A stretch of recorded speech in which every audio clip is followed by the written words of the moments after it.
What's up, guys? Sub-Zero here, back for another VOD review. Today, we got a VOD from Wet Jungler for my VOD checker tool. If you guys don't know Wet Jungler is, I would say, in the running for the best European player, just, overall.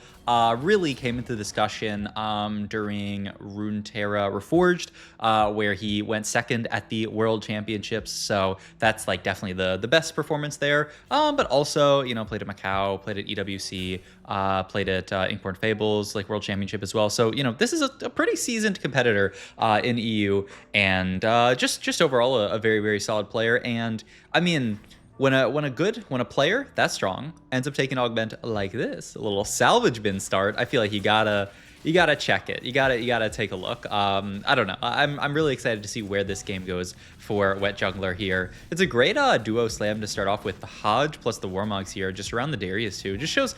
I mean, this is a good way you can kind of see. Obviously, we started kind of in media res because VOD checker tools sometimes you can't get the exact moment that a game starts.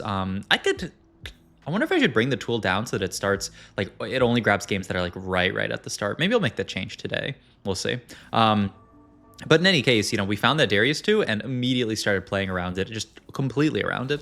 With the Lux 2 as well, we actually have a decent opener for Sorks. I do feel, the more that I've played the Sorks opener and that I've seen people play around it, I do feel like Darius is actually, like, quite key to the opener. If you can get, like, a big Darius 2 and itemize him, I feel like the board does quite well. Also, that was actually a pretty good fight for that top art player. They got at least 2 gold farmed. I think it was 2. I don't think it was quite 3.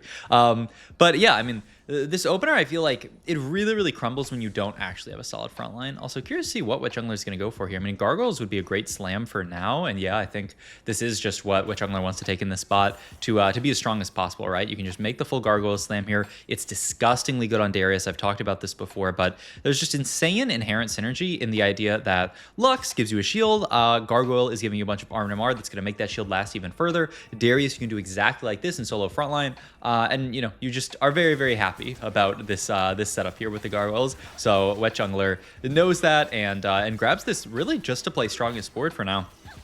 And then says, we can figure out our items later. Also, I have to imagine we're going to make 20 here. Wow, no 20 make there is actually pretty surprising. I mean, I wonder, we're already level 5. Like, Wet Jungler's not thinking about playing some kind of, like, Darius. There's the Darius Lux Zyra reroll comp that we've talked about before, but I'm quite surprised that Wet Jungler values Draven pair there over making 20 gold. I guess the idea is that, we also get to hold Vander, who could, maybe come in as like a 4-watcher setup down the line. So just keeping options open at this point, especially when we're on a 4 streak here, we would just rather hold on to units than, make gold because, holding onto units might end up, allowing us to protect our streak. I guess that's the idea. It's kind of crazy, but it makes sense. But okay, we did successfully 5-streak this game, so fantastic start. 19 out of 35 stacks on the way to that 35 stack Conqueror, cash out the 2-star 2 cost, which would be very nice. Also, we did just immediately solve the Vanders there, so I guess we weren't that excited to hold on to them. Holding on to the Powder as well. And the other big question at this point is, like, what are we actually playing from this spot? Because with the salvage bin, you can kind of play anything, right? You can, and yeah, we do sell these Dariuses off. So yeah, he really just wanted to prioritize holding on to that Draven. It's kind of interesting. Nashers is going to come down here and this tier as well. So we do have blue buff if we wanted to play towards some kind of like blue buff, like Heimerdinger setup. We do have the Nashers if we want to play more towards like Sorcerers, which could be a line. I think Sorcerer is a line that, especially in EU, I feel like a lot of people are really high on. I don't think it's like as common in NA for people to be like hype about playing Sorcerers, but I know I've a lot of the EU players I've seen are really excited about Sorcerers. So maybe, that would be the easiest line, of course, is just play Sorcerers, and we'll see what we can make of our Augment. And to that end, mana flow, great with the Nashers that we already have slammed. You also get really good value out of this if you do have a solo frontliner. So I think that seems fantastic. I don't know, maybe oh my god, it is a forward thinking. So this is actually quite interesting. I want to look at oh my god, this is gonna be so fun. But I want to actually look at like some tier lists for a second, because like I think for a long time this Augment was pretty like low. Like people did not have a very high like value on this augment, forward thinking. Like early on in the set, people was like, just do not take forward thinking. I mean, the big difference now, they buffed it this patch. So I just want to pull up the exact numbers. So it goes from 6 turns to 5 turns, and it only gives 70 gold now. But that's enough where, I mean, this is Spencer TFT's tier list. He puts it in B tier. And then I want to look up Dish Soap's tier list as well. So let's go there to tier list and then augments. And I want to see where he has forward thinking as well. I can just type it here. Forward thinking S tier. Yeah. And this is what really completely set me off on this idea is that I think it was Kim, the TFT like Twitter account that's oftentimes tweeting just kind of like really, really good TFT text, oftentimes from other regions. I think Kim tweeted, yes, found it immediately, this econ augment tier list that had this in S tier, forward thinking in S tier. And I mean, honestly, and too much value here. I mean, after the fact that it's now only 5 rounds that you have to wait and still gives a huge percentage of the difference. I mean, the difference is huge here, right? You take it at 3-2. It takes 5 turns, so now you're cashing out at 4-2, which is really, really, really nice because then you can do your 4-2 roll down. Yeah, I mean, I like it. I think it makes a lot of sense, and especially in a spot like Wet Junglers, we're so healthy. Like, the big thing that you're afraid of here is that you're going to take 1,000,000 damage and not be able to, get your econ back up, because obviously, you're not going to be able to make 10 for a while, so you're losing out on all of those econ thresholds. But now, I mean, if it's only 5 rounds, then, you're not... it is 5 player combats, right? It doesn't... Because I'm trying to remember, when it was 6 player combats, you were not cashing out at... I think you were cashing out at 4-3. I don't know.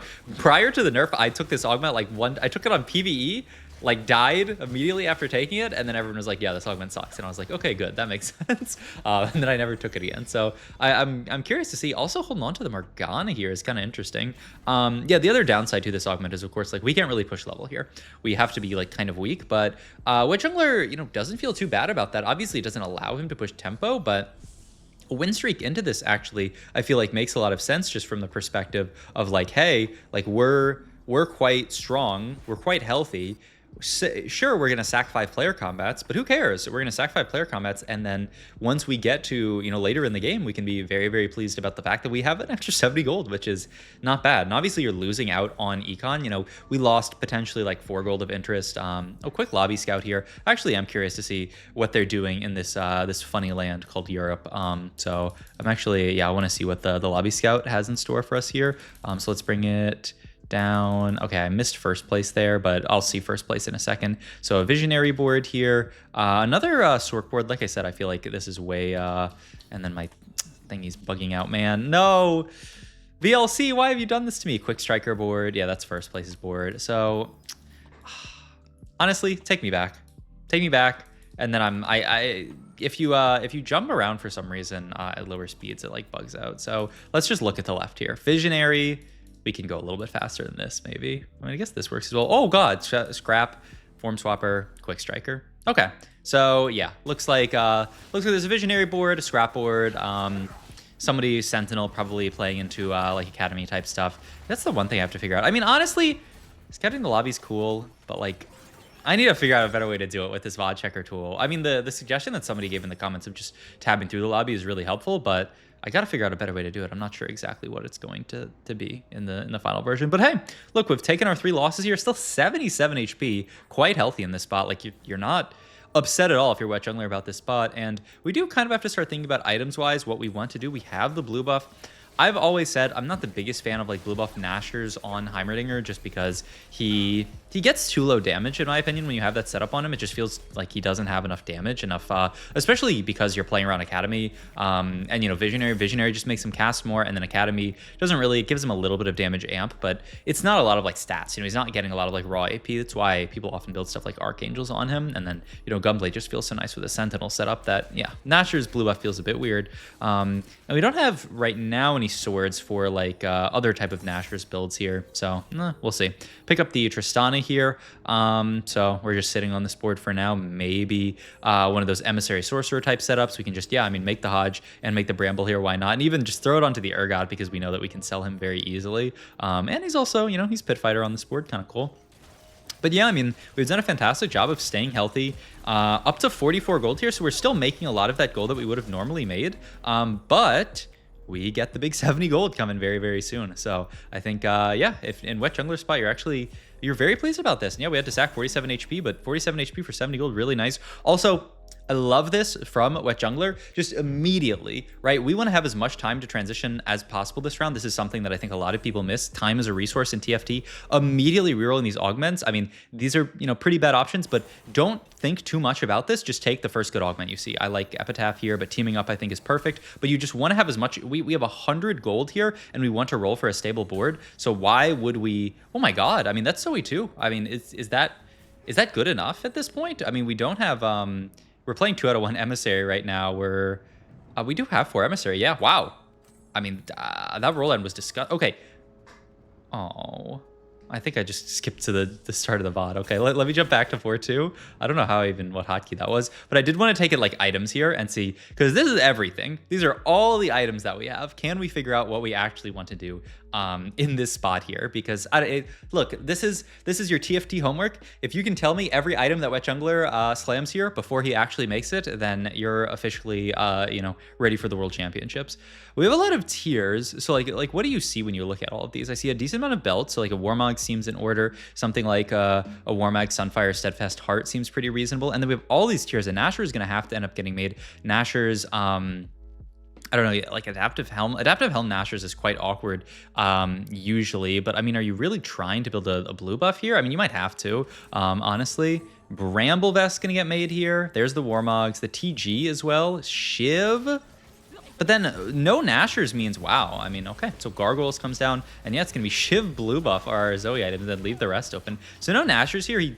That's kind of surprising actually. I'm surprised that he prized Shiv over like the Nashors there. The tank items, I mean, he still ended up building Warmogs here, and then kind of realized like, hey, we're actually really not that strong. And now that we have a lot of pairs, like the value of rolling is quite good. Yeah, that's a pretty good place to stop, I would say. And yeah, the Sunfire thing coming down. Oh yeah, we had the Sunfire. I guess that's what I didn't talk about, which kind of short-circuited my brain. We have the Sunfire. We have the Eternal Flame here, so no need to build Sunfire, which means then it becomes Warmogs, Gargoyles, plus Bramble. Okay, so yeah, that makes the items perfect. I am a bit surprised by the Nashors, the Shiv over Nashors, but I mean, I guess what Jungler just said, I mean, getting a Marsh Red is really, really important. Nashors is good, but like, I would rather just guarantee that I have this, which makes sense. We get to take Garen with Cloak here. This is also Adaptive Helm, which I have to imagine is what we're going to slam here. And yeah, I mean, the spot's looking fantastic. I don't expect to see him roll here, but let's see. Oh, it's just Garen 2, right? We have Garen 2 already. Okay, well then, I mean, you're very pleased about that. When did we get that second Garen? I guess it was when we were rolling for the Mbessa. Okay, I mean, the spot looks disgusting now, right? We have the Garen 2, we have the Mbessa. I mean, we just have absolutely everything. We do make the Adaptive Helm, because why not? I mean, even if we don't want it for later, we have Salvage Bin, and look at this board. I mean, this is the power of forward thinking, right? I mean, we just got to 4-2 it with 100 gold, and we hit. I mean, we spent, 50 of that gold or whatever to roll and pick up all the units, but now we have like 50 gold here. Fortified. Infectious. Oh, wow. Ooh. So no Infectious Anomaly there. The idea being that you actually already have, I mean, the AD is completely worthless here, and we already actually have, a lot of AP on our units from Sork. So why take Infectious Anomaly there? So he actually takes the Fireball one. It's kind of funny because, like, obviously the Fireball one, we already have heal cut, so we don't need the extra heal cut from that. But the other upside is just, I mean, the Zoe is double mana item. So, when you have a double mana item set up like this, you probably do want to take something that makes usage of that. So I think it makes a lot of sense. And Shiv is also, it's not a mana item, but it's like almost a mana item. So I think this makes a lot of sense. Will help us burn through a lot of these tanks. I wonder actually how high Wet Jungler rates this in this comp. Also, we do have a full lobby scout there. So let's bring it down to just 1x speed and see what the lobby scout looks like here. I don't want to go too crazy because obviously VLC hates me when I do that. But Sentinel, Visionary, Experiment, another Emissary, couple of scrap boards there as well. I mean, honestly, looks like NA meta. It doesn't look too different from NA's meta. And now we're going through every board here. We're going to go all the way till we get to Wet Jungler because we have to center back on the person. This program is so cool, man. Just using it has been so fun. There's Rod. I fully expect to see one of these mana items get moved off of Zoe for, I guess that would be Guard Breaker here. I mean, what could you go for here? Because I want to move one of these mana items off Zoe for sure. I mean, ideally, both and the Shiv goes somewhere else, but we do need to have a 3-item Zoe at the end of the day, so it's probably going to stay there. For now, I'm thinking like Guard Breaker. I mean, I guess you could go like Guardbreaker, like Archangels or something if you really wanted to. The other option would be move the Adaptive Helm here, but I mean, the tier doesn't really help us that much. I love me a Guardbreaker. The other option's like JG, and then you have like Redemption open or something like that. I don't know. I kind of like the Guardbreaker Archangels option, but we'll see here what we end up going for. He does go for the JG, but then where does this leave? Yeah, you have to make Redemption. Okay. All right. I mean, he's Wet Jungler, so I won't obviously disagree. I mean, obviously, like, the downside to Archangels in this comp is just like, one, you already have all this AP, and two, like, this comp tends to play for pretty quick fights. Like, look, we're 14 seconds in, or we're 16 seconds in, the fight is completely over. This fight really does this comp does play for just bursting people down really quick. But I mean, my thought is just getting another item onto Zoe, and like, who cares about this Redemption? But I mean, Redemption is a fourth item, like third and a half item for the Garen, which is the big upside to it. So, I mean, yeah, I could see it. And yeah, I mean, now we're at level 9. The question becomes, when do we actually like finish rolling? You know, do we like looking for stuff like the LeBlanc? And the answer is, we'll see, I guess.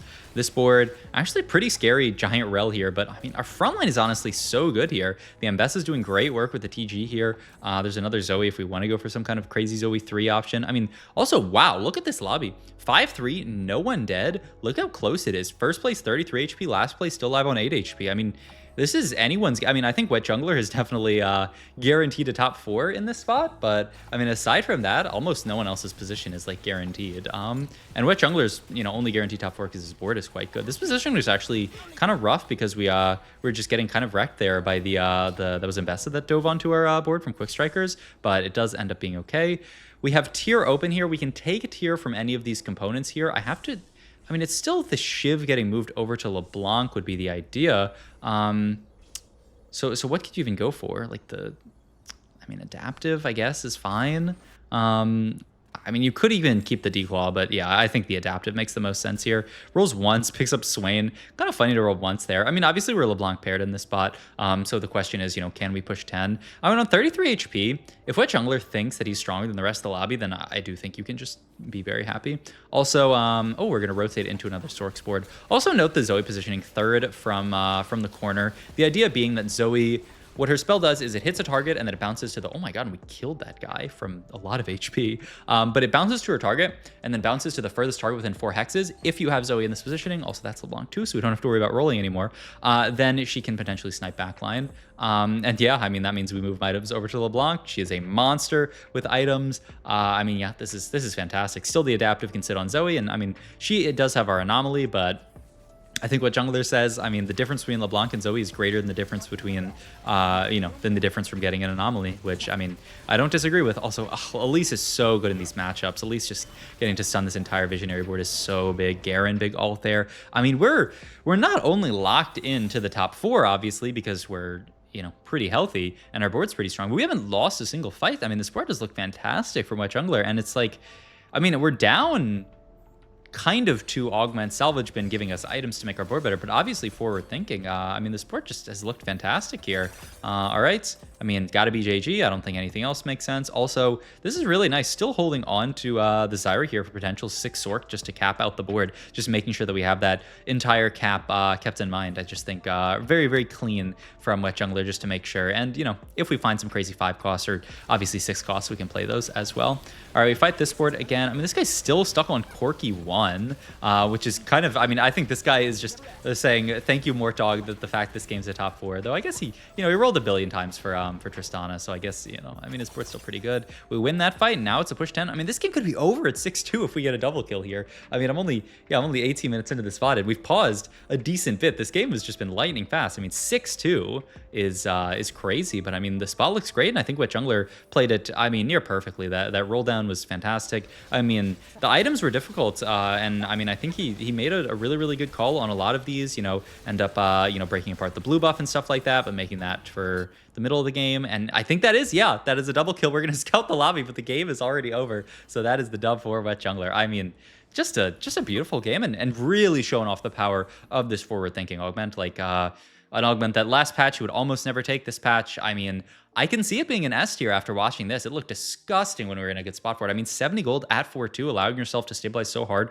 on 8. I think a lot of people also maybe would have fallen into the trap of saying, I have all this gold, I'll go fast 9, but Wet Jungler does not fall into that trap, rolls down on 8, finds a really stable board, and then carries that to 9, which just makes your game so much easier. So, hope you guys enjoyed this video. If you did, please like, comment, and subscribe. Check out my Metafy. I'll make the links down below, and I'll see you guys in the next video. Thanks as always for watching. Goodbye.